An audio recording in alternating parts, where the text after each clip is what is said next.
2020년 8월 22일 작은말교회 말씀 묵상을 시작합니다. 우리도 함께 찬송가 522장 함께 찬양합니다.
언제나 세상 일만 생각하고 언제나 우리만 생각하며 언제나 죄악에 사로잡혀서 살아가는 우리들을 위하여 십자가에 못 박혀 돌아가신 주 예수님을 오늘 또한 기억합니다. 주님께서 그 십자가에 돌아가심으로 인하여 우리가 지금 저지르고 있는 모든 죄들 다 용서받을 수 있음을 우리는 지금 이 시간 주님께 고백합니다. 아버지 하나님, 저희가 너무나도 어리석고 너무나도 연약하여 이 세상 가운데 살아가면서 너무나도 주님께서 바라지 않는 일들을 하고 살아가고 있습니다. 이런 저희들 또한 용서하여 주시고 아버지 하나님 더욱더 열심으로 주님의 말씀을 묵상함으로 인하여 주님을 기억하고 세상 가운데서 짓고 있는 많은 죄들이 점점 더 사라질 수 있도록 주님 인도하여 주시옵소서. 주님 너무나도 감사합니다. 이 모든 말씀 우리 주 예수 그리스도 이름으로 기도드렸습니다. 아멘. 네, 오늘의 말씀은 마가복음 12장 18절부터 27절까지와 그 병행 본문들입니다. 부활이 없다고 주장하는 사두개파 사람들이 예수께 와서 물었다. 선생님, 모세가 우리에게 써주기를 어떤 사람이 형이 자식이 없이 아내만 남겨두고 죽으면 그 동생이 그 형수를 맞아들여서 그의 형에게 대를 이을 자식을 낳아 주어야 한다 하였습니다. 형제가 7 있었습니다. 그런데 마지가 아내를 얻었는데 죽을 때에 자식을 남기지 못하였습니다. 그리하여 둘째가 그 형수를 맞아들였는데 그도 또한 자식을 남기지 못하고 죽고 셋째도 그러하였습니다. 7이 모두 자식을 두지 못하였습니다. 맨 마지막으로 그 여자도 죽었습니다. 그들이 살아날 부활 때에 그 여자는 그들 가운데 누구의 아내가 되겠습니까? 7이 모두 그 여자를 아내로 맞아들였으니 말입니다. 예수께서 그들에게 말씀하셨다. 너희는 성경도 모르고 하나님의 능력도 모르니까 잘못 생각하는 것이 아니냐. 사람이 죽은 사람들 가운데서 살아날 때에는 장가도 가지 않고 시집도 가지 않고 하늘에 있는 천사들과 같다. 죽은 사람들이 살아나는 일에 관해서는 모세의 책에 떨기나무 이야기가 나오는 대목에서 하나님께서 모세에게 어떻게 말씀하셨는지를 너희는 읽어보지 못하였느냐. 하나님께서는 모세에게 말씀하시기를 나는 아브라함의 하나님이요 이삭의 하나님이요 야곱의 하나님이다 하시지 않으셨느냐. 하나님은 죽은 사람들의 하나님이 아니라 살아있는 사람들의 하나님이시다. 너희는 생각을 크게 잘못하고 있다. 마태복음입니다. 같은 날 사두개파 사람들이 예수께 와서 부활이 없다고 주장하면서 예수께 말하였다. 선생님, 모세가 말하기를 어떤 사람이 자식이 없이 죽으면 그 동생이 형수에게 장가들어서 그 후사를 세워 주어야 한다 하였습니다. 그런데 우리 이웃에 7 형제가 있었습니다. 마지가 장가를 들었다가 자식이 없이 죽음으로 아내를 그의 동생에게 남겨놓았습니다. 둘째도 셋째도 그렇게 해서 7이 다 그렇게 하기에 이르렀습니다. 맨 나중에는 그 여자도 죽었습니다. 그러니 부활 때 그 여자는 누구의 아내가 되겠습니까? 7이 모두 그 여자를 아내로 맞아들였으니 말입니다. 예수께서 그들에게 대답하셨다. 너희는 성경도 모르고 하나님의 능력도 모르기 때문에 잘못 생각하고 있다. 부활 때에는 사람들은 장가도 가지 않고 시집도 가지 않고 하늘에 있는 천사들과 같다. 죽은 사람들의 부활을 두고 말하면서 너희는 아직도 하나님께서 너희에게 하신 말씀을 읽어보지 못하였느냐? 하나님께서는 나는 아브라함의 하나님이요 이삭의 하나님이요 야곱의 하나님이다 하고 말씀하셨다. 하나님은 죽은 사람의 하나님이 아니라 살아있는 사람의 하나님이시다. 무리는 이 말씀을 듣고 예수의 가르침에 놀랐다. 누가복음입니다. 부활이 없다고 주장하는 사두개파 사람 가운데 몇 사람이 다가와서 예수께 물었다. 선생님, 모세가 우리에게 써주기를 어떤 사람의 형이 자식이 없이 아내를 남겨두고 죽으면 그 동생이 그 형수를 맞아들여서 뒤를 이을 아들을 자기 형에게 세워 주어야 한다 하였습니다. 그런데 7 형제가 있었습니다. 마지가 아내를 얻어서 살다가 자식이 없이 죽었습니다. 그래서 둘째가 그 여자를 맞아들였고 그 다음에 셋째가 그 여자를 맞아들였습니다. 7 형제가 다 그렇게 하였는데 모두 자식을 남기지 못하고 죽었습니다. 나중에 그 여자도 죽었습니다. 그러니 부활 때에 그 여자는 그들 가운데서 누구의 아내가 되겠습니까? 7이 다 그 여자를 아내로 맞아들였으니 말입니다. 예수께서 그들에게 말씀하셨다.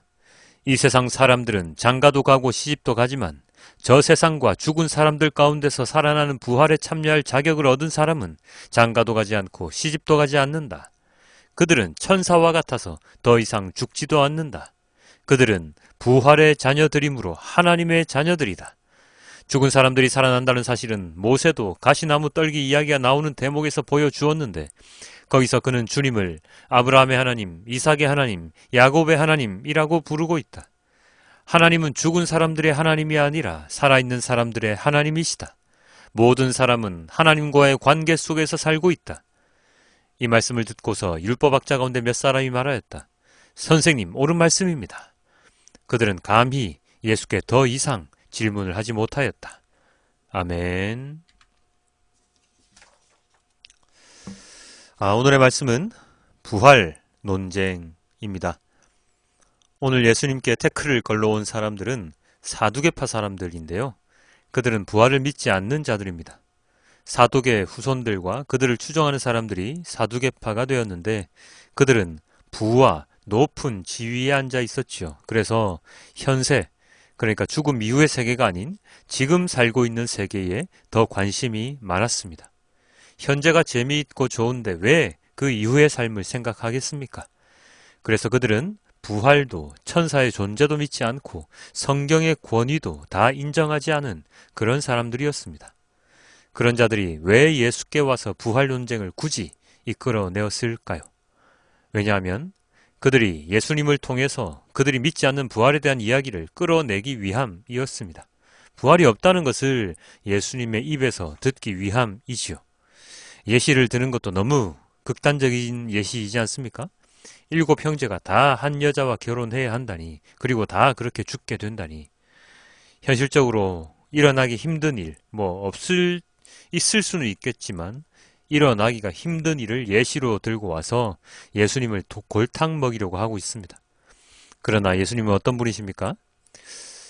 이들의 질문에도 정확하게 성경의 이야기를 이끌어서 반박하시고 그들의 말문을 막아버리시지요.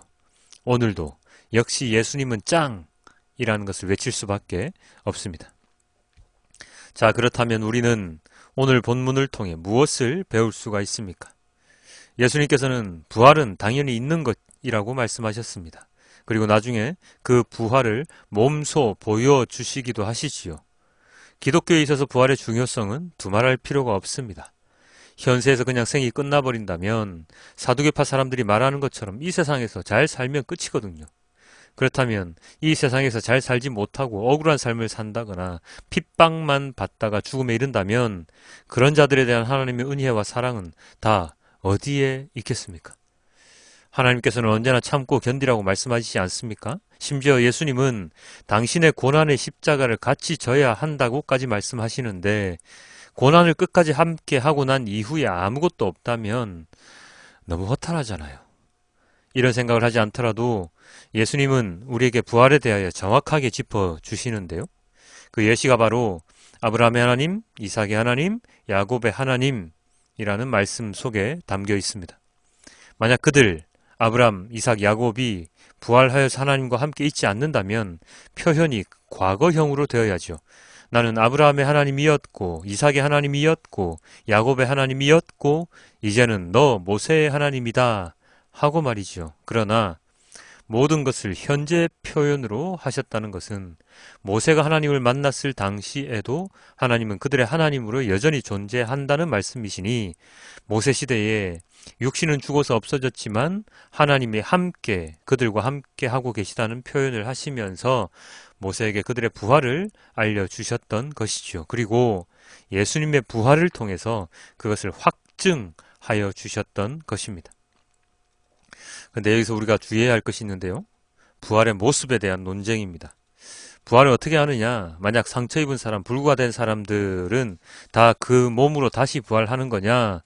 그렇다면 너무 억울하지 않냐 하는 말들을 한 사람들이 있지요. 그리고 부활하면 전에 함께 살던 가족과는 어떻게 되는 거냐? 뭐 이런 질문을 하기도 합니다. 오늘 사두개인들이 했던 말처럼 말입니다. 자, 이런 질문들에 대해서 우리는 어떠한 답을 내려야 합니까? 내릴 수 있습니까? 그것은 예수님께서 말씀하셨지요. 부활한 자들은 하늘에 있는 천사와 같다. 부활한 자들은 하나님과 관계에 가 있는 자들이다. 무슨 뜻입니까? 우리들이 생각하는 모습의 부활은 없다는 것이죠. 부활은 전적으로 하나님의 임무이십니다. 하나님께서 하시는 일이십니다. 그래서 우리가 부활할 때 어떤 모습을 하고 어떤 세상에 있을지는 아무도 알 수 없습니다. 부활에 대해 믿음으로써 우리는 그 뒤의 일은 모두 하나님께 맡겨야 하는 것이지 부활 이후에 어떤 일이 어떻게 있을지를 구체적으로 우리가 알 필요는 없습니다. 알 수도 없고요. 부활 이후에 우리가 알아야 하는 중요한 것은 하나님과 함께 영원히 살아간다는 것, 태초에 하나님께서 창조하셨던 그 모습으로 우리는 살아갈 수 있다는 것, 그것만 믿으면 부활 논쟁은 끝입니다. 굳이 이것이 어떻고 저것이 저떻고 할 필요가 없다는 것이죠. 우리에게 중요한 것은 아브라함의 하나님이신, 야곱의 하나님이신, 이삭의 하나님이신, 그리고 우리의 하나님은 살아있는 사람들의 하나님이시라는 것입니다. 그것을 완전하게 알려주시기 위해서 예수님께서 이 땅에 오신 것이고 그 고난과 어려움을 딛고서 십자가와 부활 사건을 통해서 우리에게 증거하고 계시다는 것이죠. 우리는 그것을 믿으면 그것으로 끝입니다. 그 이상의 것 알 수도 없고 알 필요도 없습니다. 함께 말씀 묵상하시는 여러분, 오늘도 세상은 시끄럽죠. 그런데 생각해보면 매년 시끄럽지 않은 해는 없었습니다. 그런 매년을 보내면서도 우리는 오늘을 또 살아가고 있습니다. 그래서 뒤를 돌아보면 그리스도인들은 참으로 하나님 은혜로 살았네 하고 생각할 수 있는 것이지요.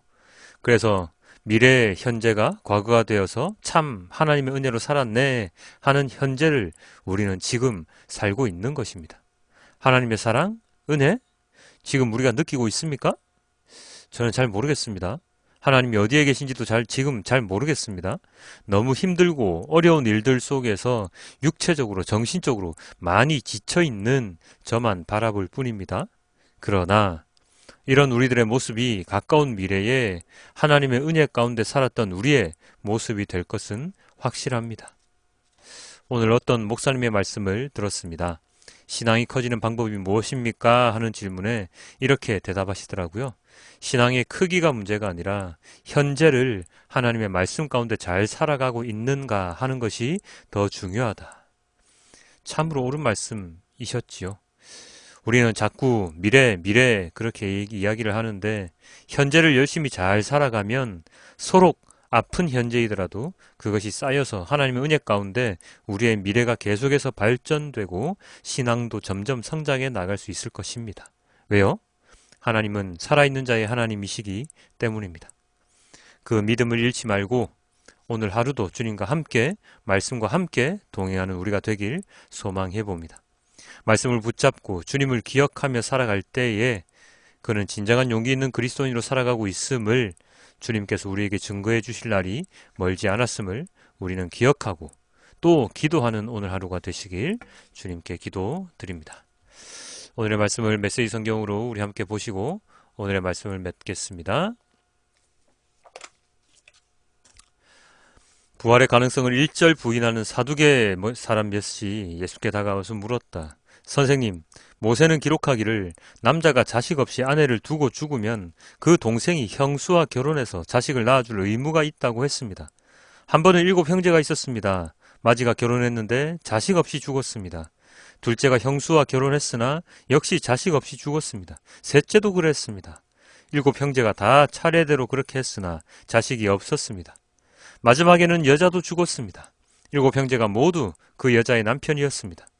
그들이 부활 때 다시 살아나면 그 여자는 누구의 아내가 됩니까? 예수께서 말씀하셨다. 너희는 크게 잘못 생각하고 있다. 첫째로, 너희는 성경을 모른다. 둘째로, 너희는 하나님께서 일하시는 방식을 모른다. 죽은 사람이 살아난 뒤에는 결혼할 일이 없다.